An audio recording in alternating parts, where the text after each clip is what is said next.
الحمد لله والصلاة والسلام على رسول الله بعد فأعوذ بالله من الشيطان الرجيم بسم الله الرحمن الرحيم فإذا قرأت القرآن جعلنا بينك وبين الذين لا يؤمنون بالآخرة حجابا مستورا وقال الرسول صلى الله عليه وسلم خيركم من تعلم القرآن وعلمه أو كما قال عليه الصلاة والسلام আজকের মাহফিলের সম্মানিত রৌনক বক্স আমাদের সবার উস্তাদ আল্লাহ লক্ষ্য উস্তাদ জাফর আহমদ মজুমদার মাশাআল্লাহ আমার অত্যন্ত আদরের তশরীফ যাকে অনেকদিন থেকে দেখি আমি, কিন্তু ফিজিক্যালি আজকে প্রথম ও আমাকে দেখেছে, আমি তাকে দেখেছি, ভালো লেগেছে।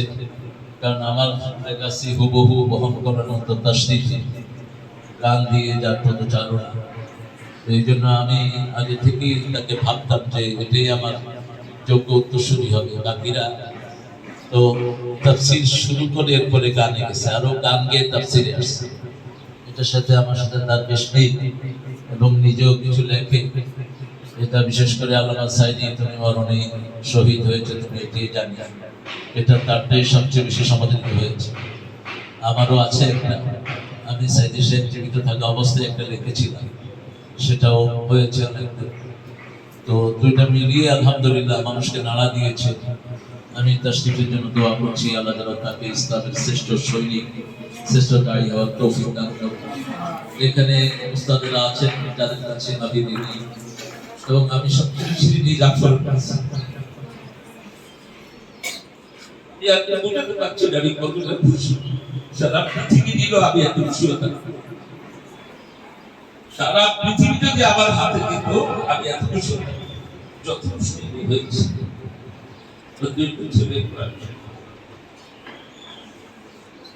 আল্লাহ তাদের প্রিয় কবুল করে। আমার জীবনে জব পাওয়া নেই, সন্তানও লাগিয়েছেন, বড়টা হয়েছে। জাফরকে আমি প্রথম বলেছিলাম যে এদের মেধা আছে, বাচ্চা সবগুলোই মেধাবী, আলহামদুলিল্লাহ এগুলো মেধাবী। কারণ আমার খুবই মেধাবী ছাত্রী, ঢাকা ভার্সিটি থেকে তিনি পুষ্টিতে অনার্স মাস্টার্স করা। তো আমি বলেছি যে এদের মেধা আছে, এটা ইউজ করতে হবে, সেটার সফল ব্যবহার জাফর করেছেন। আল্লাহ তাকে দুনিয়া আখিরাতের শ্রেষ্ঠ মাকাম দান করুন। আমি ওস্তাদের কাছে দিনী পড়িয়েছে, যতজন পড়িয়েছে প্রায় 11টা প্রতিষ্ঠানকে চেঞ্জ করেছে। আমি কোনোটাতে ওদের প্রতি ওদের বান্ধব পরিবেশ পাই। গুলোতে অনেক রকম অ্যাবিউজ হয় না, আমি সেই জন্য প্রায় 12 নম্বর প্রতিষ্ঠানগুলো আখেরা। আমি কেন জানি মনে হতো যে এখানে এরা চূড়ান্ত লক্ষ্য বুঝতে পারবে। গত ছুটির পর থেকে 2 মাস এর কোনো প্রতিষ্ঠানে আসেনি। তারপরে জাফরের সাথে দীর্ঘ কথা বলার পর জাফর আমাকে বলছে আপনি এখানে নিয়ে আসেন, আমি সরাসরি এদেরকে তদারকি করব। জাফর তামজিদকে নিতে চায়নি, তামজিদ একটু যেটা হয় আর কি, বাচ্চাদের একটু বেশি চোখ কান খোলা হয়, একটু সুযোগ পেলে একটু বাহিরে যেতে চায়, একটু অন্য পরিবেশের সাথে মিশতে চায়। তো তাহমিদের ব্যাপারে বরাবরই জাফর আমাকে বলেছে ওকে দিয়ে দেন, তাহসিন আছে ওদের সাথে। আমি চাচ্ছি এই আলহেরার প্রত্যেকটা শিশু যেন ইসলামের শ্রেষ্ঠ দায়ী হতে পারে। আলহেরার প্রত্যেকটি গার্ডিয়ান যেন মুতমাইন হয় তাদের বাচ্চাদেরকে নিয়ে। আমি জানি এরা মুতমাইন আছে, মেয়েদের ক্যাম্পাস শুরু হয়েছে। জাফরকে আল্লাহ যেন লম্বা হায়াত দান করেন। সারা পৃথিবীর প্রায় অনেকগুলো প্রতিষ্ঠান, প্রায় 30টা প্রতিষ্ঠান এখন জাফরের ছায়াতলে বড় হচ্ছে আলহামদুলিল্লাহ। কিছুদিন আগেই তিনি রাজশাহীতে গিয়েছেন, কিছুদিন আগে সাতক্ষীরা গিয়েছেন, এবং সিলেটের শুনে খুশি হবে জামায়াতের কেন্দ্রীয় আমির, জামায়াতের মহানগরী আমির, এরা জাফরের তত্ত্বাবধানে প্রতিষ্ঠান শুরু করেছে। আমি চাই বাংলাদেশটা সারা পৃথিবীর প্রত্যেকটা শহরে জাফর প্রতিষ্ঠান হোক। বাংলাদেশের সবগুলো শহরে ছড়িয়ে পড়ুক আলহেরা, এবং এই বাচ্চারা যেন জান্নাতি বাচ্চা হতে পারে। ওস্তাদের জন্য তোমরা দোয়া করবা। এখানে ওস্তাদরা অত্যন্ত যোগ্য, অত্যন্ত মেধাবী এবং অত্যন্ত ধৈর্যশীল। আল্লাহ যেন এই সব ওস্তাদদেরকে সারা পৃথিবীর জন্য কবুল করে এবং সারা পৃথিবীর সব মেধাবী ছেলেরা যেন এখানে আসতে পারে। তোমরা কি আমার কথার সাথে একমত? তোমরা আমার কথা বুঝছো? তোমরা কি হতে চাও? আল্লাহর প্রিয় গোলাম হবা, আল্লাহর প্রিয় গোলাম হবা, হাফেজ এবং আলেম হবো। আমি জন্য আমার নিজের জন্য দোয়া চাচ্ছি। আল্লামা সাইদি সাহেব আমার কাছে কেঁদেছেন অনেকবার। প্রত্যেকটা ছেলেকে তিনি চেয়েছিলেন হাফেজ হোক, কিন্তু তিনার জীবন দশায় তিনি এটা রেখে দিতে পারেননি। শুধু একটা ছেলে, একটা ছেলে যে স্বামীমের ছেলেটা হাফেজ হয়েছে বড়টা, ওটাই সাইদি সাহেবের সান্ত্বনা ছিল।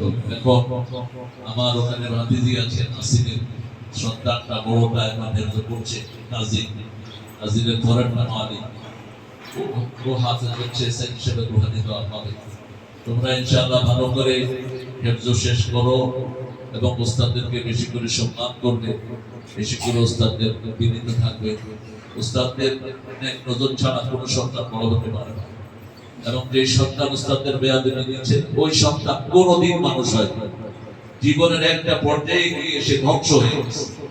আমি অন্তত এক ডজন বাংলাদেশের আলেমের কথা বলতে পারবো যারা এখন দুনিয়াও না, আখিরাত আল্লাহ কি দিবেন আল্লাহ ভালো জানেন, জীবন ধ্বংস হয়ে শুধু ওস্তাদদের বন্ধু আর ওস্তাদদের দোয়া নিয়েছে। বাজে ছাত্র, লেখাপড়া একদম ফালতু, এই ছেলেও পৃথিবীতে অনেক বড় হয়েছে।